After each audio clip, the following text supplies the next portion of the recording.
Army. Technical difficulties, it seems. It's on now. I gotta change the background again. Let's get live on Twitch or Tickety Talk.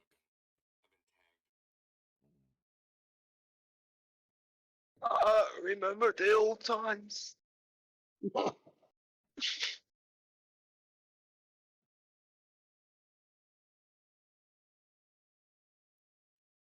Back in the days of MySpace. Who's space?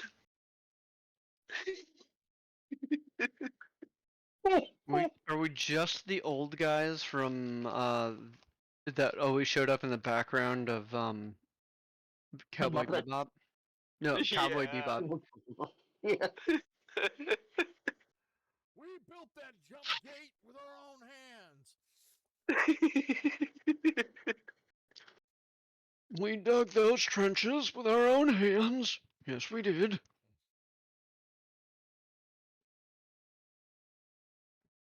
I prefer the Muppets ones. Those are kind of the assholey grandpas that you always want to have at your side at the parties. Listen, one day I want to play in a game where we are all just bards, and two of us have to be eloquence bards, and we have to carry around a fucking box that we sit in.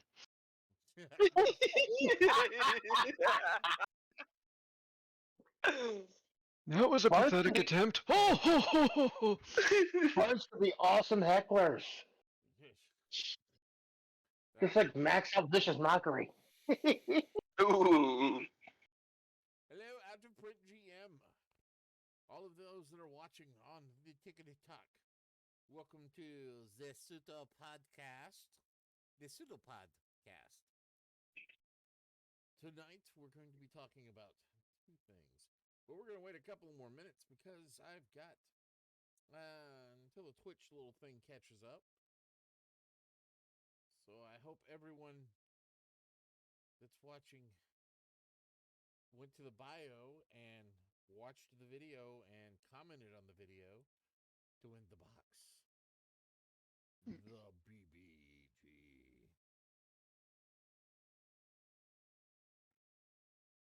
Finally, that's just so excited that that's getting out of my house. Also, by the way, for those who brought up the pair of the old pair in the Muppets, that's Waldorf and Statler, and That's they are some of the best. Hey, Al Jelly. Just some of the best. Period. They are. Yeah. The video is it's pinned in my bio with all my other videos if you want to go see it and get in on that. But you live overseas. We, I hope no one overseas wins. He's not going to stop it from happening. Yeah, but it may take a little bit longer to get to you.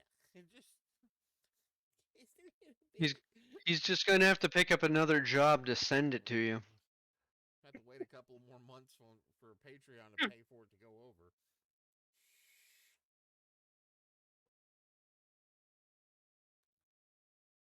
Nah, I'm sure that you'll be very happy to just uh go If enter a sleep study and get paid to nap. if Would by be any nice. chance if by any chance I win that, I have family in the States that you can ship them to them Oh, in that's good. Pennsylvania. That's good. Hi, DM by choice. Welcome to the Pseudopod-Cast.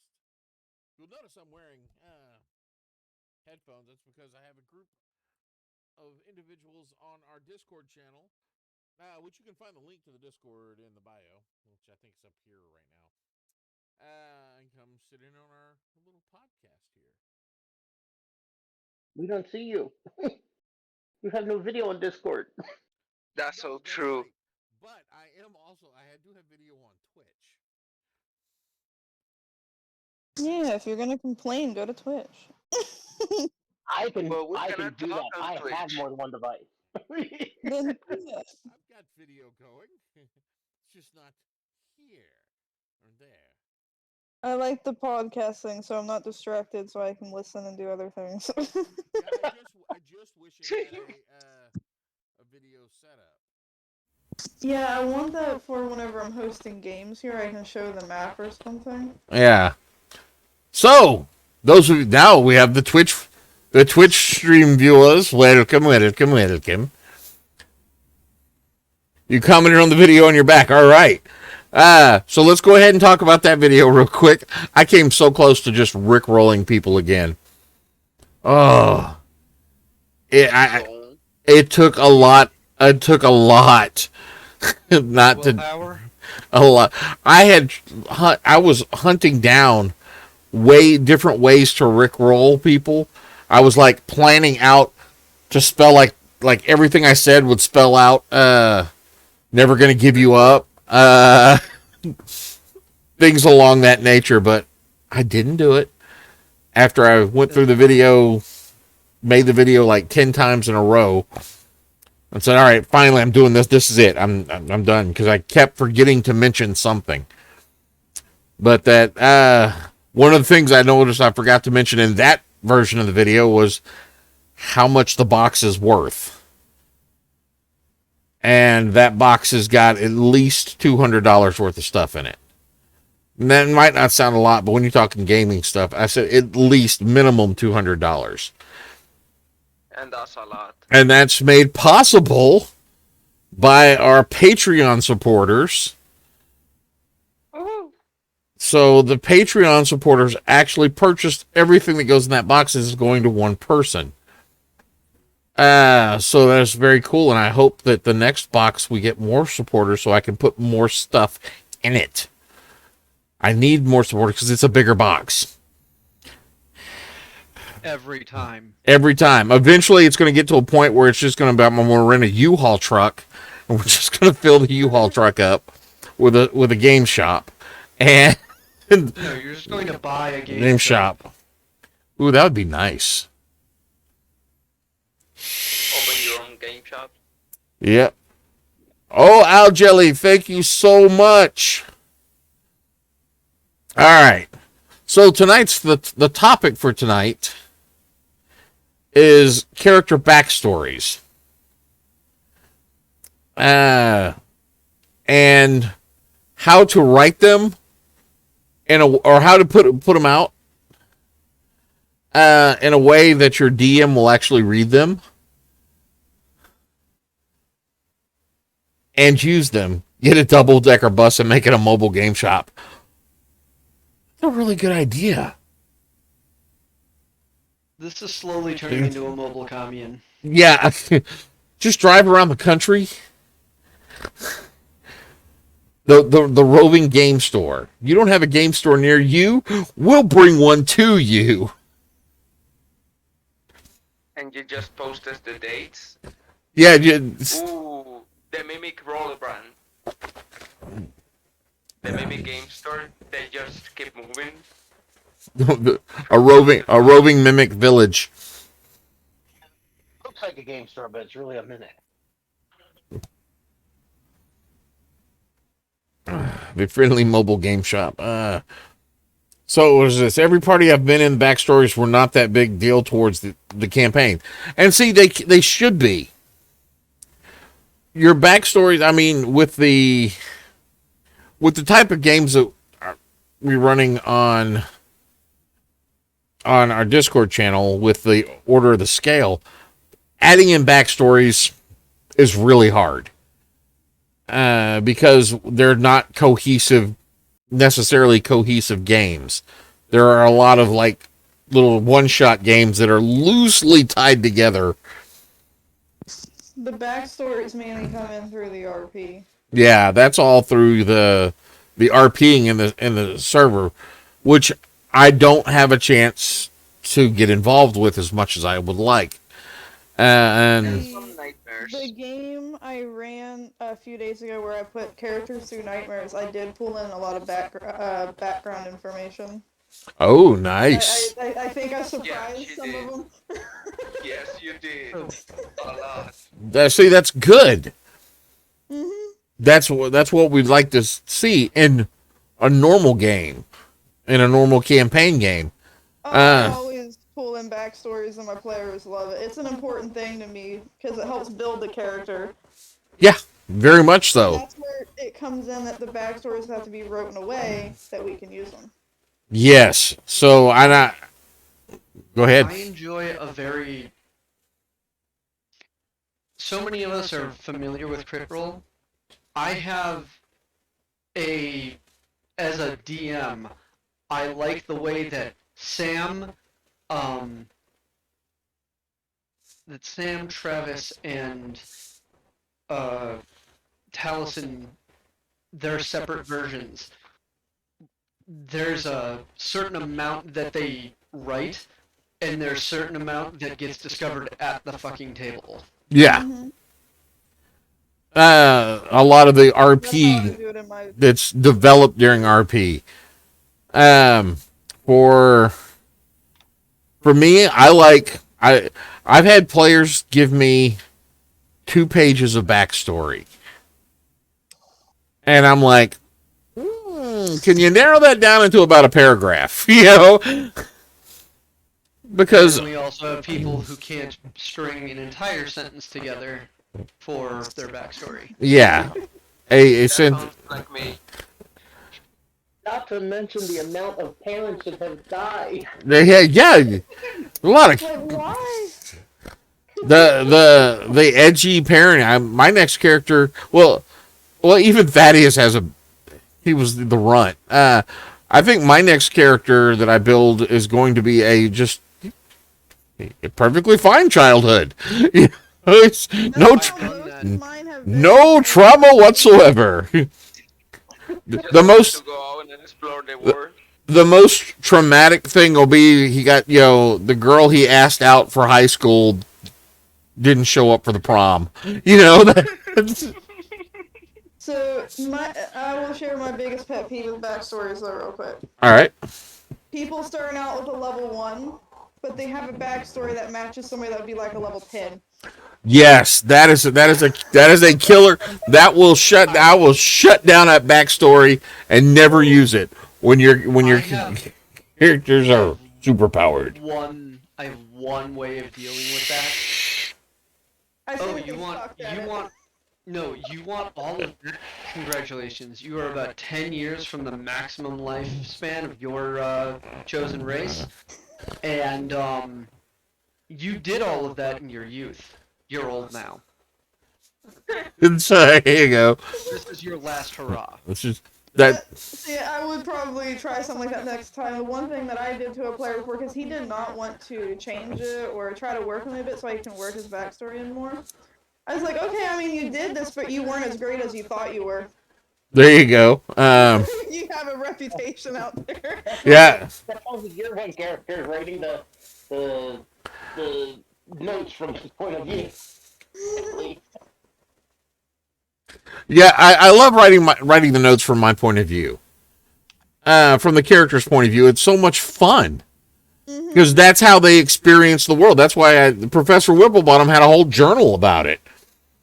And that was the whole tyranny of dragons, but it was from his perspective.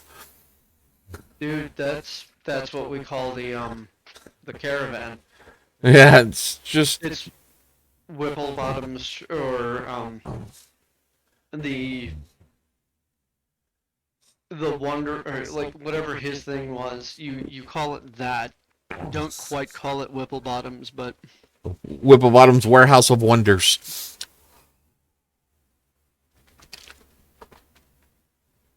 And thank you for liking the coffee cup. This was a replacement cup that got, I believe, Al Jelly got this for me. yep. So the way I like it, was Angel saying when they've told me when they've had all this amazing things that have happened, but the only spell they know is a cantrip. and how to cast mage armor. You didn't defeat a dragon. That was the time you took LSD when you were in college. The I may not have slayed the dragon, but I was yeah, I smoked that dragon.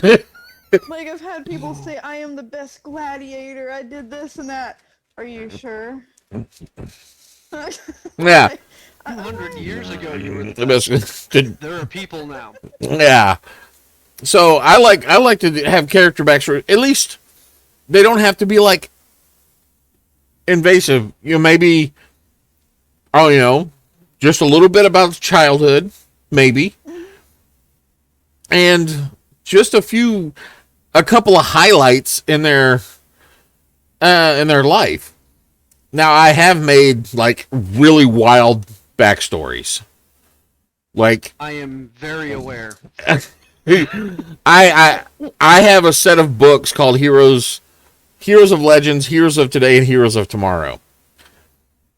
And those have you can create like comic book-esque wild backstories. Starting with your birth, whether you had any special events happening to your birth, like people coming in saying you were cursed, you were born under a full moon, you're from another planet. Just wild stuff. And then it can get progressively wilder. I actually rolled up a character using that once that had been, his parents were from another planet. And he was left at an orphanage. And then he got transferred to another dimension. Then he was involved in organized crime by the age of 4. Why does it sound like Megamind now? And then it just got progressively worse. And you get to the end of it and you're like, yeah, this guy, it was cool. I liked playing him. But it was so wild just how, he had joined the circus and then joined the military and then got recruited by some secret organization. And, it just, all of this had to happen within 3 years. It was. You see, I don't mind wild stories. I'm just wanting one that matches your character's level at that point. Yeah, now a good thing to remember is the heroes they're better than the ordinary. So being a top gladiator, yes, that is possible. Yeah. But you're not that much better than the top gladiator. No, and it also depends on the world and what kind of gladiators they have, because, some worlds, like here in your Oxor, the top gladiator that you have is a level 20. Yeah, he's a badass. Meat. And then you got Keeper, who nearly That's kicked his butt. That's because he kept trying to focus on but still taking out the one thing. Then he realized, hey, this is not working. Let me just much higher level now. Let me just grab her and run away. Much higher level now. But so that's where I'm getting at too, though, is it kind of depends on the world. So a level 1 here definitely wouldn't be a top gladiator. Oh no. It just wouldn't work. They could have earned a name in their little village. Top gladiator from their town, yeah. Yeah. This was like from their village, but the moment you step that's the difference. You could have been a top gladiator in the minor leagues. Now you're dealing with the major leagues, and it's a whole different game. Yeah. You are the rabbit from Zootopia. You were the top grade in your little town. Yeah. But now you're in the big city. Yep. What my backstory to write itself. Go into a little more detail on that. So, like, for example, my newest character, Popper, that comes in through here. He had the simplest backstory. He fell off a skyship and saved himself by using his powers and switching dimensions. and comes crashing through the door. There you go. Yeah, smash right and into then- Merlin's cell.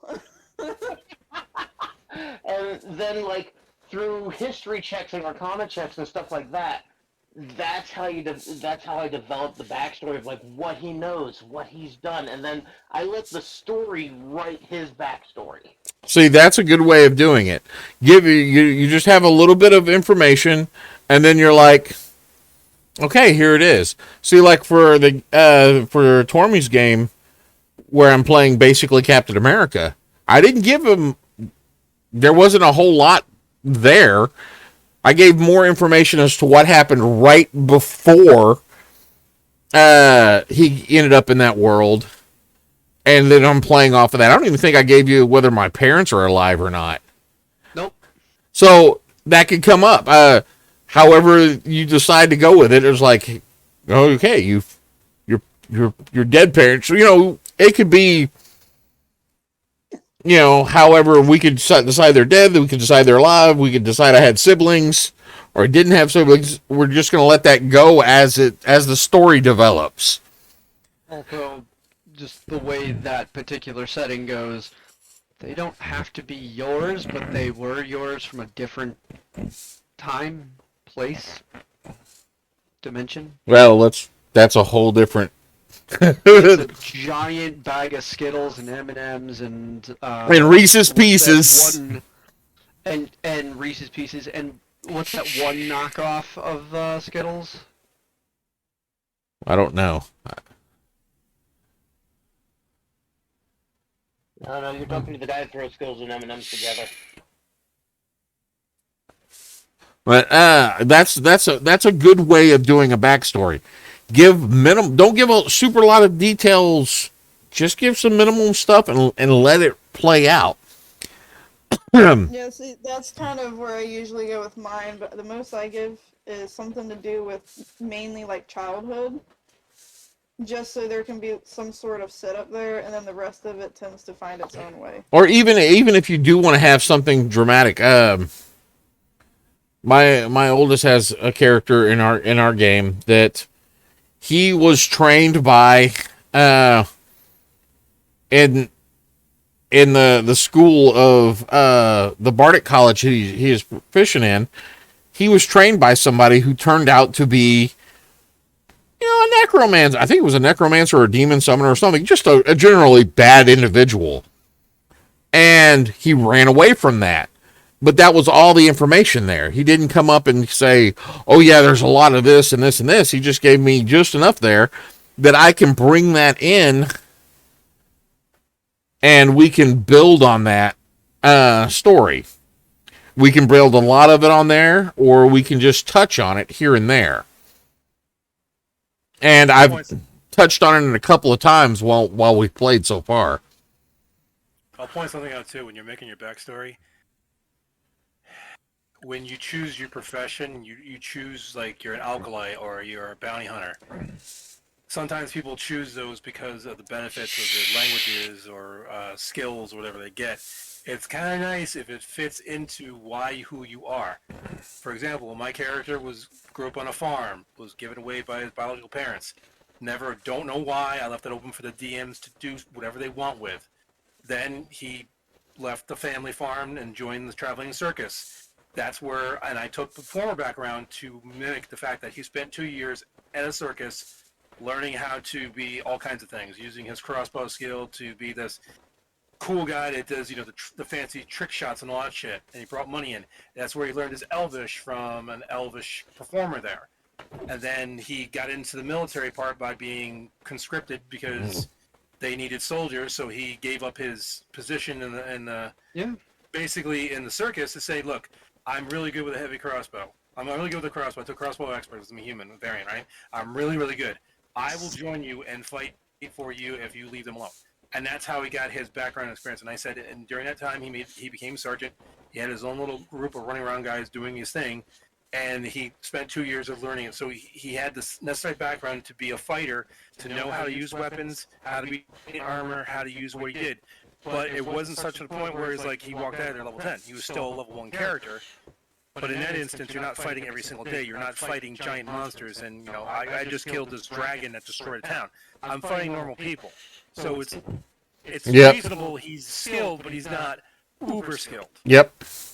That's as a DM, we want a good background we can sink our teeth in, especially if it's a consistent campaign, because any good player really, it's such a nice hook when you're going along and all of a sudden somebody from your past pops up. Oh yeah. Bob, what are you doing here, Bob?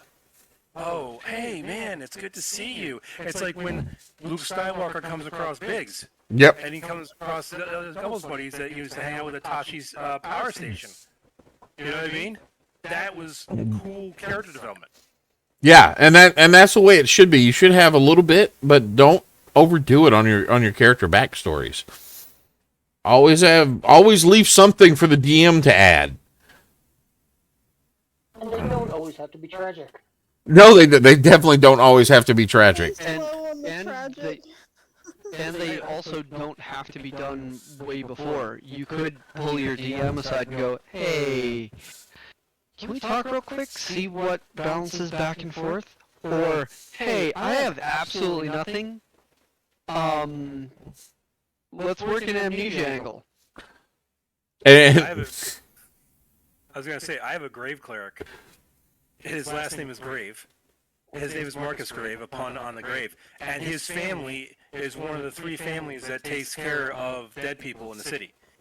Literally his family are a bunch of basically funeral directors and morticians and all that. And they do magic and all that. And they take care, and he's grown up around dead people.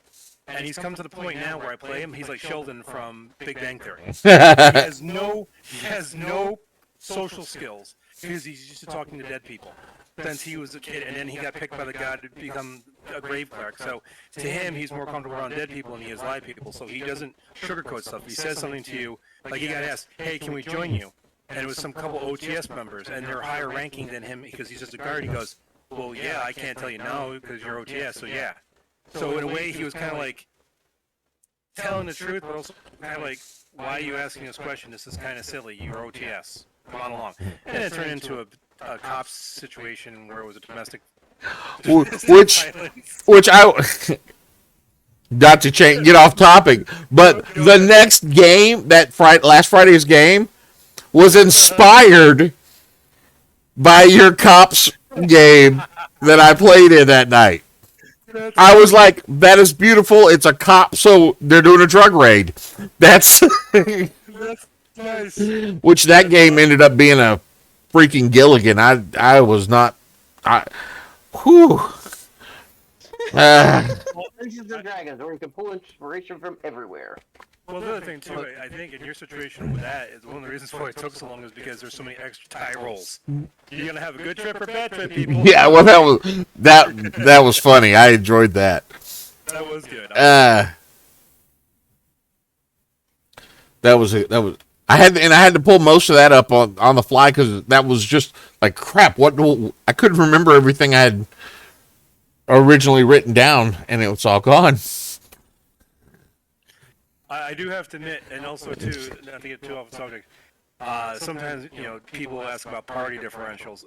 That little adventure I ran, which was supposed to be just a little adventure between my character and another character, which wound up adding 3 more people to it. They dealt with werewolves, and some of the werewolves got away. Some of the werewolves died. Lee was playing a level 1. Now these things level are 1. considered CR3. I wound up pumping up the one guy a lot higher than he was because of one of the players did basically they critted You can sneak just attack admit crit. it was me. It was Angel's character. She does like 32 points in the first shot, and I go, the guy loses half his health. I'm like, this fight's gonna be over in 5 minutes. They're supposed to be nasty werewolves. I'm like, no, I'm gonna pump this guy.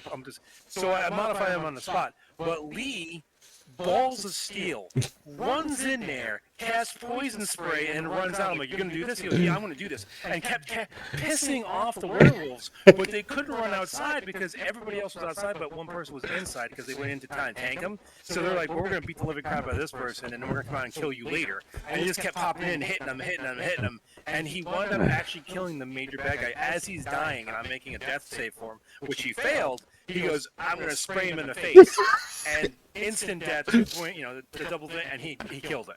I love that. yeah, we're getting off topic completely. So I loved the fact that I get around the corner in that game with Thaddeus, my little first level wizard who has poison spray, and that's the only offensive spell he has. And guy comes around, sees him, takes him down. Thaddeus, beaten, broken, bruised, has that orcish resilience, fucking stands back up. Nope. I can just imagine that fucking werewolf going, what the fuck? This guy won't die.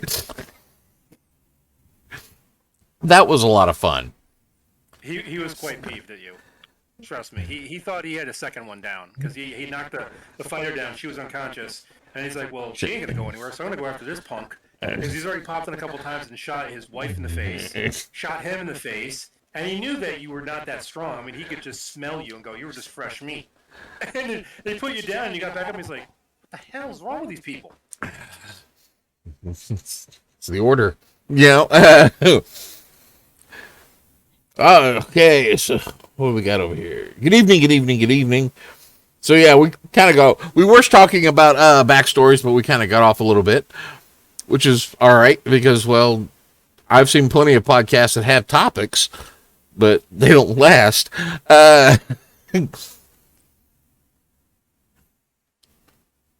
That's something we're known for here. We tend to. We have tangents. We get off topic very easily. We don't have ADHD. ADHD has us.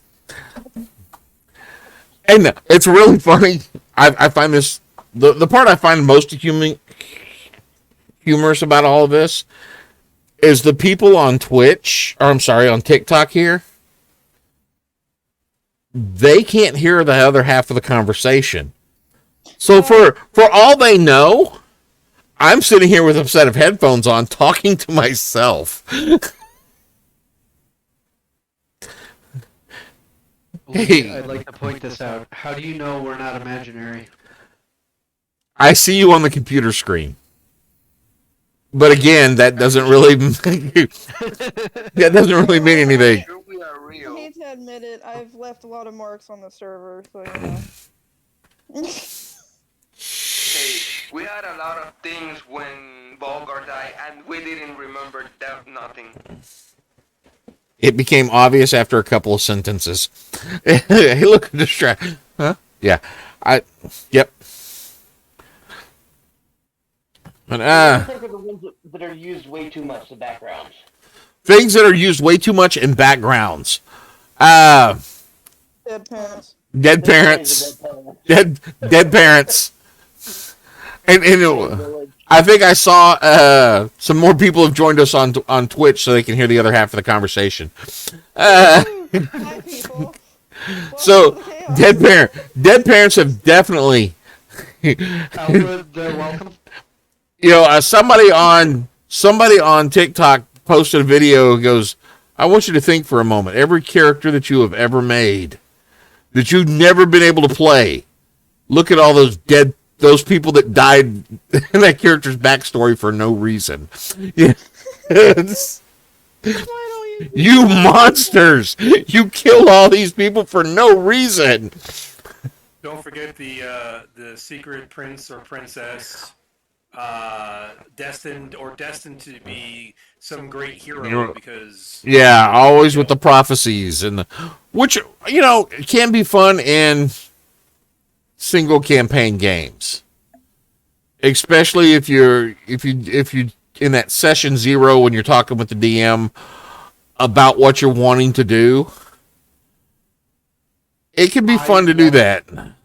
I love an old twist from the Bard's Tale games of, oh yeah, you're the chosen one, just like the last several hundred that all have died. I actually had a thing in the RPG that I wrote in Phantom, where there's a company called Prophecies Inc., where you may be the chosen one, and this may be the prophecy that you were chosen for. We're not exactly sure, but you match it pretty closely. So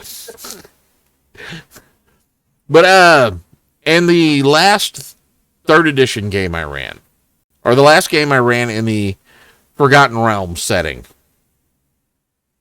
one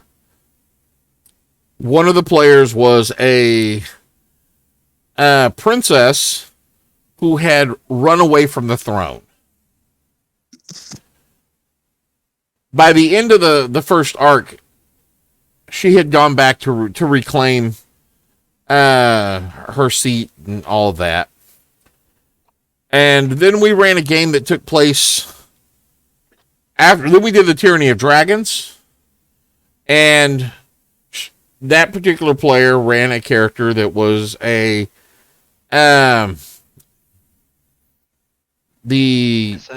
descendant of a deity, of a new god. Well, then when we got back and finished the second half, because what I was doing then was I would run up to level 10, take a break, let somebody else run, and then run from level 10 up to level 20. What we had ended up doing once we played that game, and we found out that by the end of it, we had found out that she was the child of this goddess, this new goddess. When we came back to it, I had a character, and Zen was running. No, Zen wasn't running the game. Zen was playing in the game.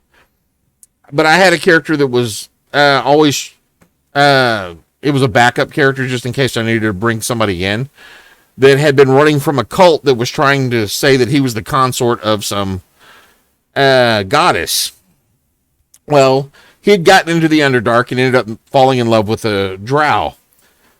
What I had decided to do was, in the process of this, the bad guy was was Mosk. He was an immortal. He could not be killed. He had been prepping the party. Once he met them and dealt with them, he had decided that they were going to be the ones that were going to kill him. So from the entire arc from level 10 to level 20 was him putting them in situations to make them stronger, strong enough to cause his death. So in the process of them having to do all this stuff, they had to go save my NPC character and his wife. Well, we had decided, me and Zen, that the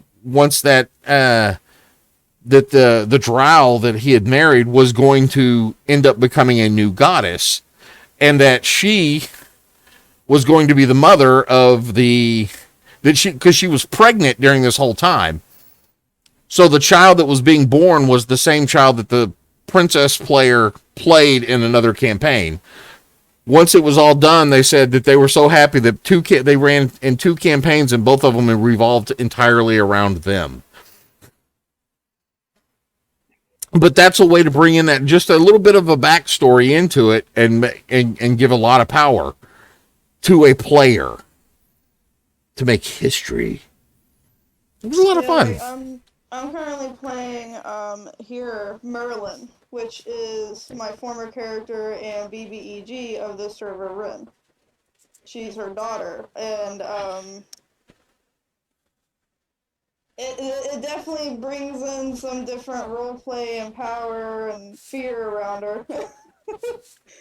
She's completely harmless to people that are nicer, she's not like Rin, but people don't like her because she's related to Rin and looks a lot like her. Because of it's fun. Because of the background. Yeah. And then there's when the DMs create your backstory. Like a family that shouldn't have existed. See, you just thought they were dead. No, they weren't even supposed to be there.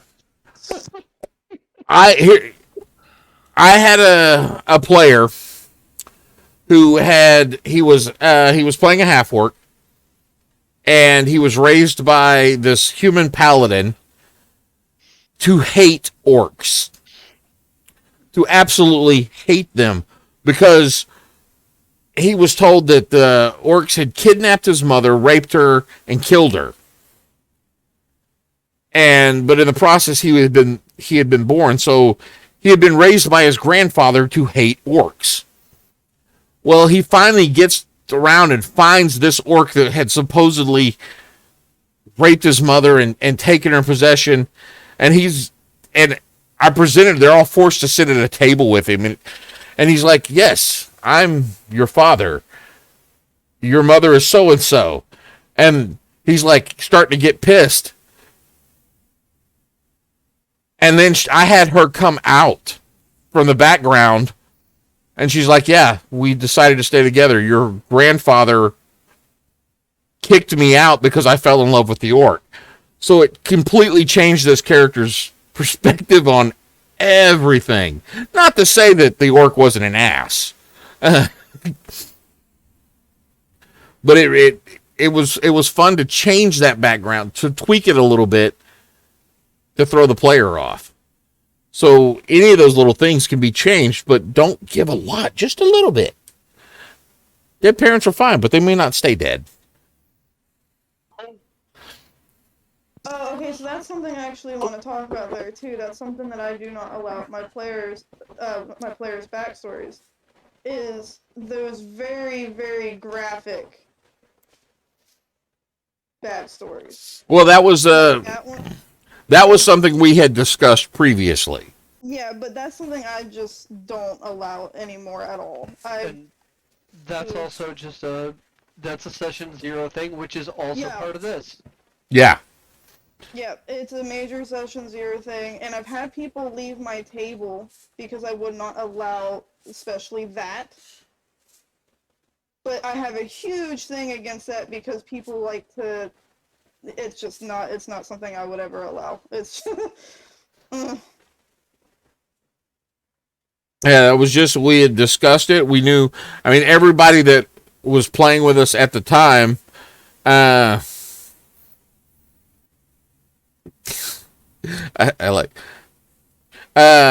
had all discussed the backgrounds, and we were fairly close to it because we worked together, we gamed together, so it was something we were, as a group, we could do.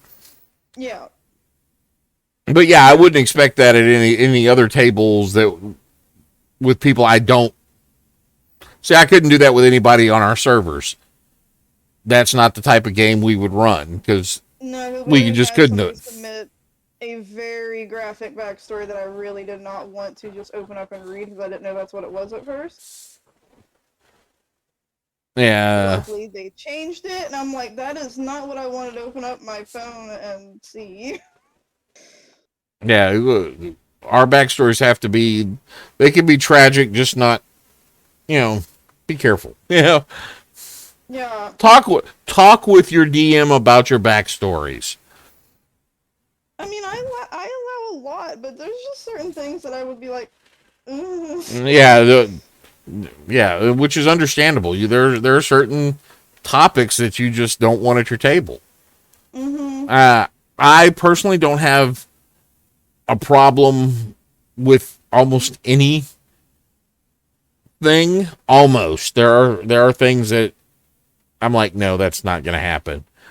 But that's my main one. That one, certain things to deal with, like children and whatnot. Yeah, it's a thing dealing with children. Yep. So it's a matter of just discussing with your DM really, really good about what you're wanting to do with your backstory. 100%, and that's why I made sure that for our server we say that we're PG-13, and I was hoping people understand that kind of relates to their backstories too. Yeah. But apparently not. But I do like this, and that does need to be put on a T-shirt, Dimitri. Dead parents are fine, but they may not stay dead. People want to raise. So then again, some people want to raise a family, and I've had characters that have had necromancer shirt. That's much easier when they're buried together. Yeah, I actually had and again in the campaign with Professor Whipplebottom, the wondrous Kindall that he's talking about was a character my wife was playing, and she was from Corinne. She wasn't from Forgotten Realms. She was from Dragonlance. And she had been ported in, so her time there was spent trying to get back to her husband and children. So she was just trying to survive this whole tyranny of dragons just so she could get back to her world and make sure her children were safe.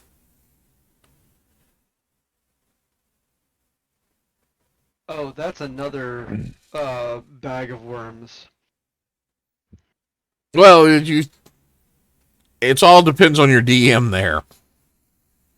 Oh no, I'm specifically talking about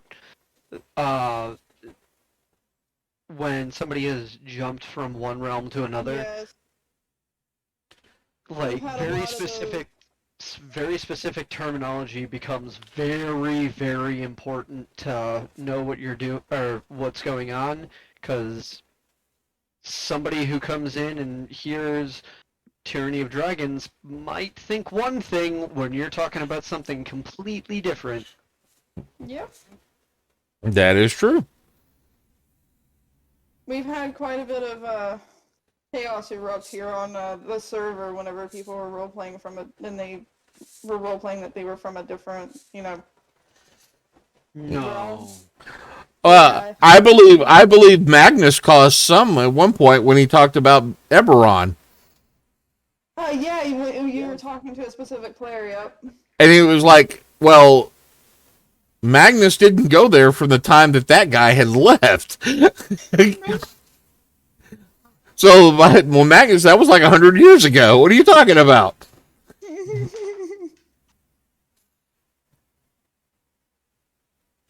We've had quite a bit of issues with it. It mainly doesn't mesh well sometimes whenever other people are, in character with characters from here, and then they mention something that it just drives it insane sometimes. Yeah. It's a mess. But that's going to happen on this type of. Oh yeah, no, I'm fine with it. I just think it's funny how many problems it's caused.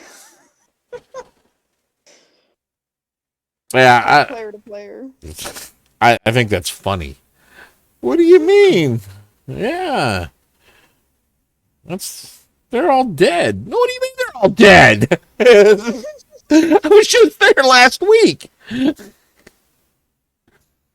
They're all dead. Also, time jump characters are a different bag of worms too. Yes, Yep. as long now. Again, I've had those in my home game, and they've been a fucking blast.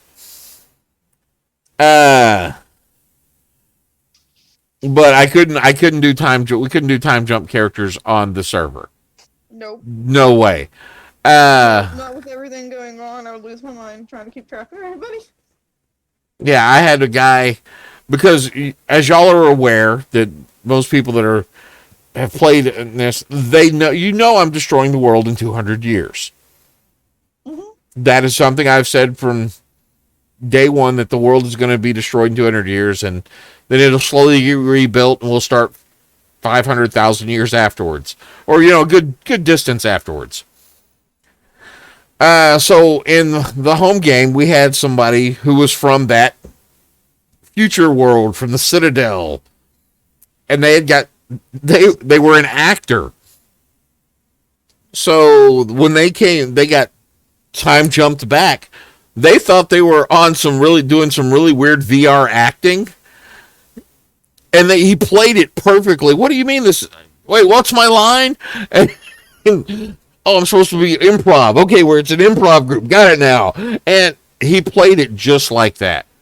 And it was fucking hilarious. And it worked for the game we were running. It won't work for every game. You want to be careful with that, because they can get plot armor mentality. They can, but time is a wibbly wobbly, timey-wimey thing. Remember, time paradox. Your future may not be the future you're creating. Yep. Parallel realities. Also, other thing to keep in mind.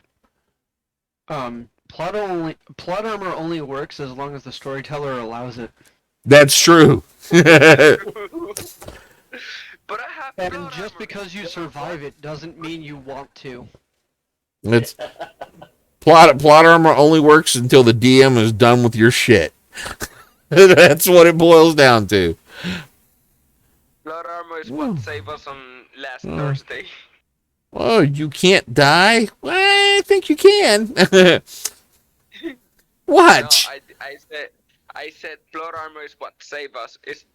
Was the first session we were all gonna die. Plot armor just brought us to plot armor or plot twist? Plot twist? Probably I plot think twist.